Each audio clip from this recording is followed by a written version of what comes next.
What's up, everyone? Jared here with Staring to Auto Reviews, and today we have a 1994 Toyota LandCruiser FZJ80. Special thing about this one, it's from Japan, so it's a JDM spec one in America. Today we're going to do a walk around, show the inside, outside, take it for a drive, and show off those differences. So let's get started.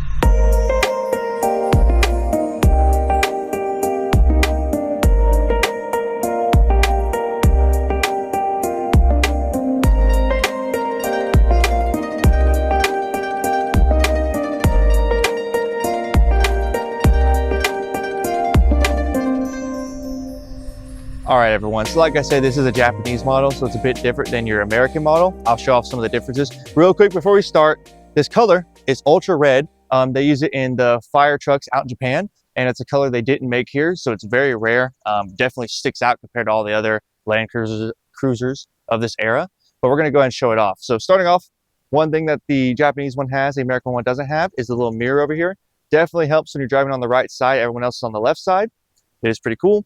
Down here to the headlight housing, it is slightly different than the American one. It's not orange over here, it's clear, where the American one is orange. But other than that, same housing. This one does have LED lights equipped in it. The bumper has some chrome trim. Also, you do have a blinker right there. Forgot to mention that. And then it just goes down to the rest of the bumper. Flows very well. This one does have a full metal bar, as you heard that, full metal. And Toyota in the middle right here, so you know exactly what's behind you whenever it pulls up and you can't see a freaking thing because this thing's so tall.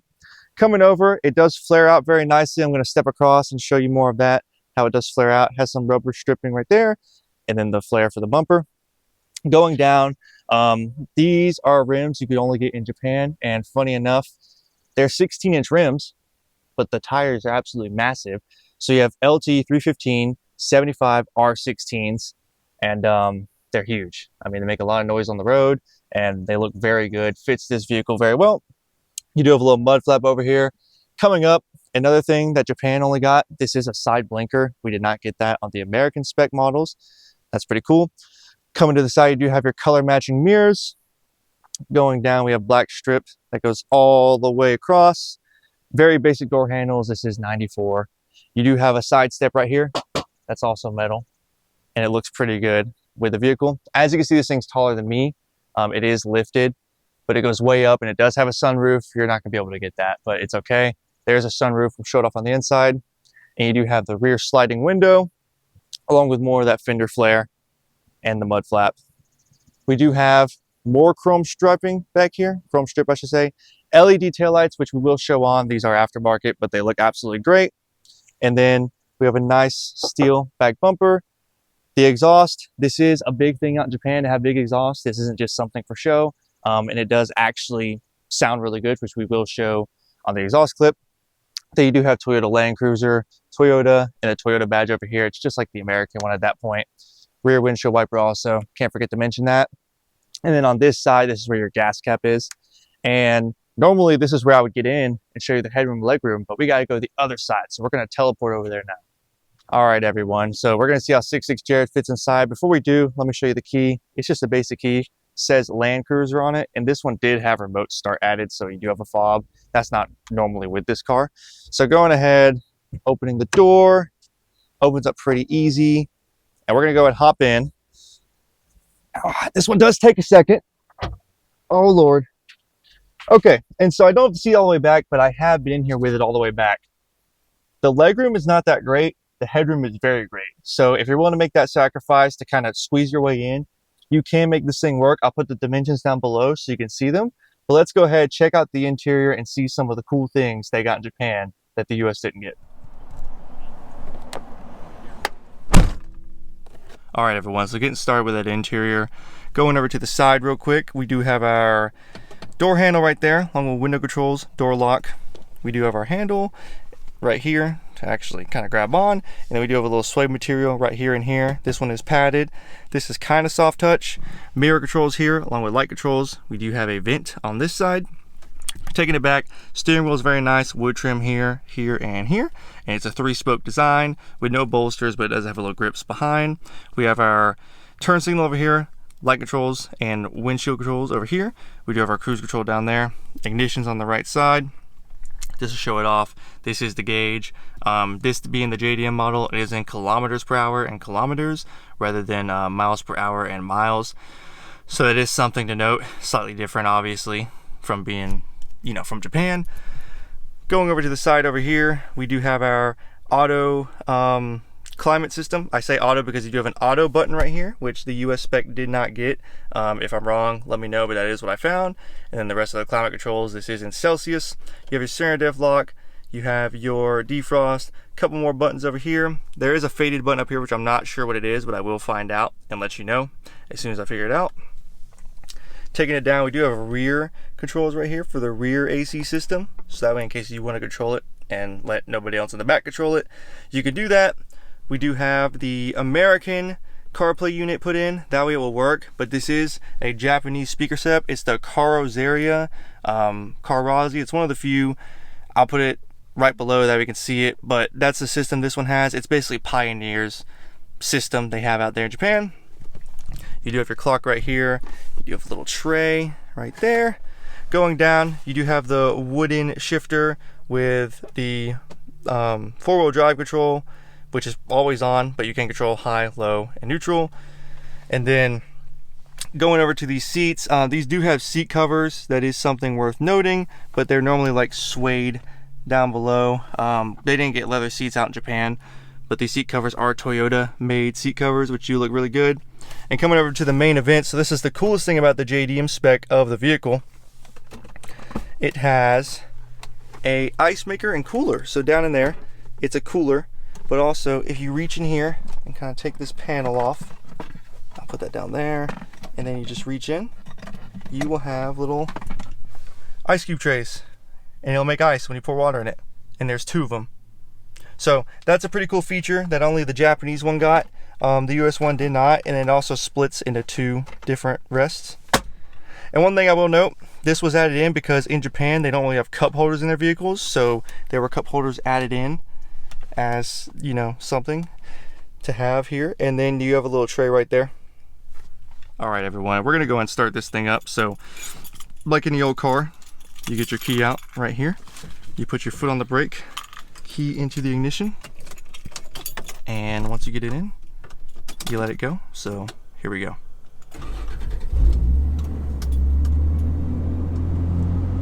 And it comes to life. As you can see, that air conditioning works very good, and it is in auto mode. So I'm gonna turn that on, and you'll see it's crazy. Then I turn it down to low, and now it's more tame. But this thing does have a nice growl to it. Sounds very good. One more thing I want to show off that the Japanese one has is this right here. So what happens is when you put it in reverse, it just beeps nonstop, and that's something you can't get rid of. So that is something, if you do get one of these, you're gonna hear nonstop beeping, so be ready for that. And that is not a factory backup camera, obviously. But let's go ahead, show off more of this vehicle. Also, I'm doing a terrible job today, but one thing they did have is a compass and an altimeter in the JDM ones that you did not get in the US spec, which is really cool. Also, you do have a sunroof, which I did not show too.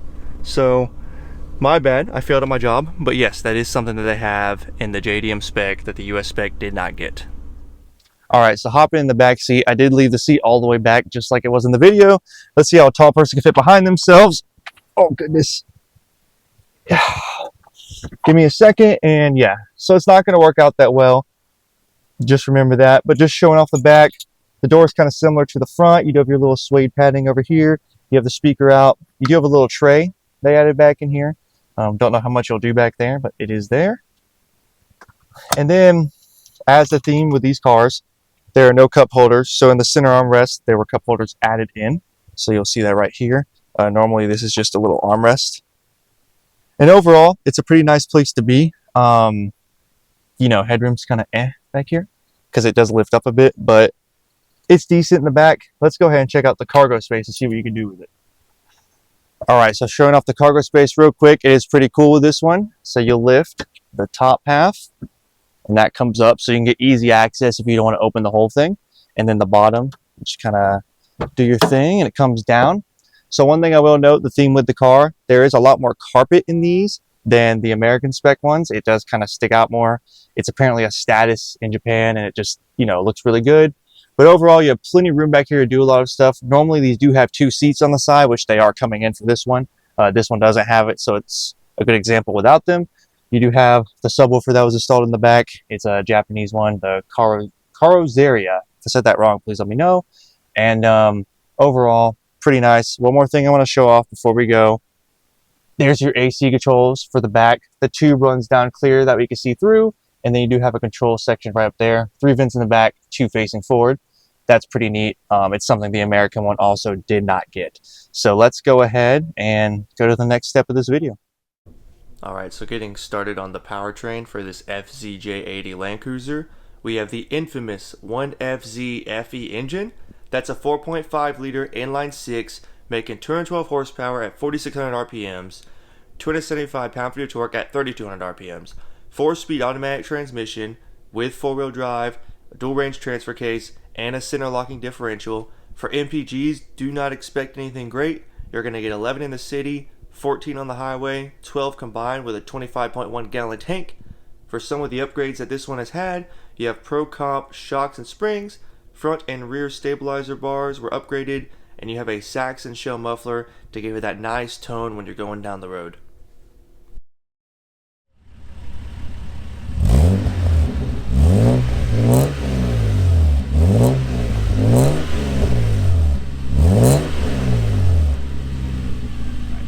So getting started in this thing, guys, we're gonna take it a little lap around. This thing is huge, and it's also weird being on the right side because you got to get used to everything. It's like I'm watching this line right here on my left side that I normally just see right there. So you do definitely have to get used to it. Like I said, this thing's just massive, absolutely massive. I can't get over that. I mean, look how high up we are.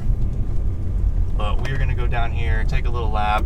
Test the acceleration. This isn't the fastest thing in the world, obviously. It's kind of big and heavy, but we're gonna give it a shot. So once this traffic's done, we'll do it. All right, so here we go, guys. Taking a quick right turn. Very weird with the blinker being on the right side. And we're gonna go and step on it.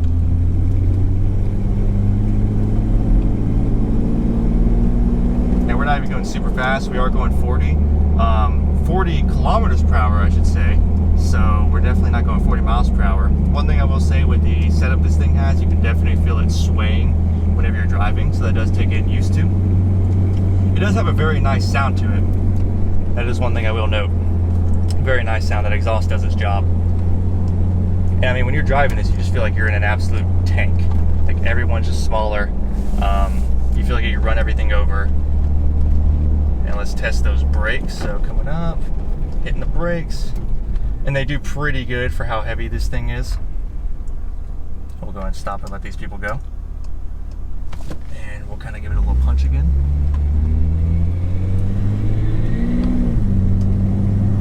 I mean, it's a very smooth vehicle for how old it is. It's not the smoothest. If you get a new 4Runner or a new LandCruiser, it's definitely going to be a way smoother drive. But for being from '94, it drives really good. This thing has like, I think 120,000 miles US. It's 203,000 kilometers. So if you do the math, I think that's 120,000 miles.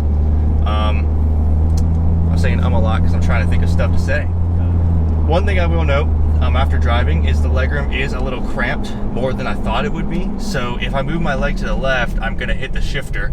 If I move my leg to the right, I'm gonna hit the door.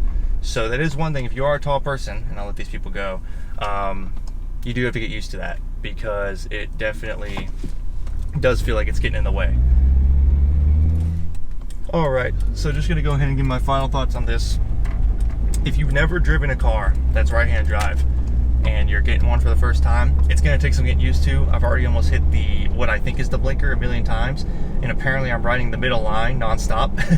So you'll have to get used to that. But for the vehicle itself, drives really good. As y'all know, that engine holds up very well. That's what these things are really known for. And you can do a lot of overlanding in these. So if you're looking to get one, I would definitely say to do it.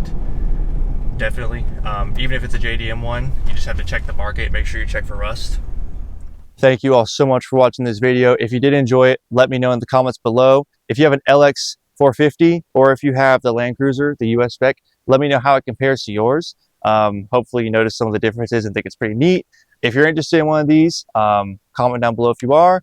And until the next video, I'll see you guys. Peace out.